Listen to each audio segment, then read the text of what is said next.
познакомиться, это наша мисс Улыбка Бурятии. Если вы загуглите в интернете Улыбка Бурятии, это человек, который набрал больше 10 миллионов просмотров. Вы можете его в Инстаграме посмотреть, да, звезда Ютуба, звезда интернета нашего. Да, показывают мастер-класс по бурятской национальной игре «Шага надо». На них уже красивый костюм.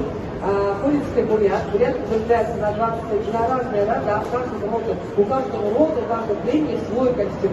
Есть тоже костюм красивый, зажиточный, бурятской женщины, шит из красивых тканей. Здесь, если мы чуть-чуть откроем, посмотрите, здесь очень красивый тоже цвет бирюзовый, цвет Байкала, да, вы видите, ужа, длинная жилетка, удлиненная. У меня если покороче, у меня уже статус высокий, да? Да, держим, аккуратно. Рукава тоже очень красиво сшиты фонариком. Это статус видно, что девушка наша замужем. Давайте посмотрим на ее головной убор.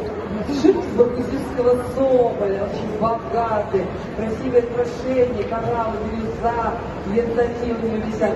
Вот эти длинные косички, это если девушка замужем, надо взять 2 косички и прятать своих наркотиков. Вот это все наркотики. Бархатные мешочки, да, то есть да, мы прячем свои косы. Такие вот мы богатые женщины. Да. Дальше хотим взять нашу народу я. Это девушка наша молодая, красивая. Она не замужем.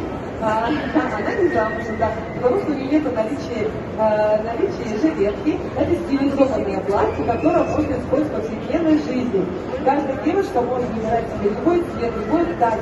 И может абсолютно жить любой свой красивый комфорт, но придерживается бурятского стиля одежды. Посмотрите, вот на бурятского платья характерно, что нет впереди замочков, нет впереди разреза, все на запас. Все пуговички здесь можно сделать вручную, все платья, все как дело, наши тоже держатся вот на таких пуговицах, которые для топ-шоп называются. Вот это все делают. Посмотрите на ее рукава.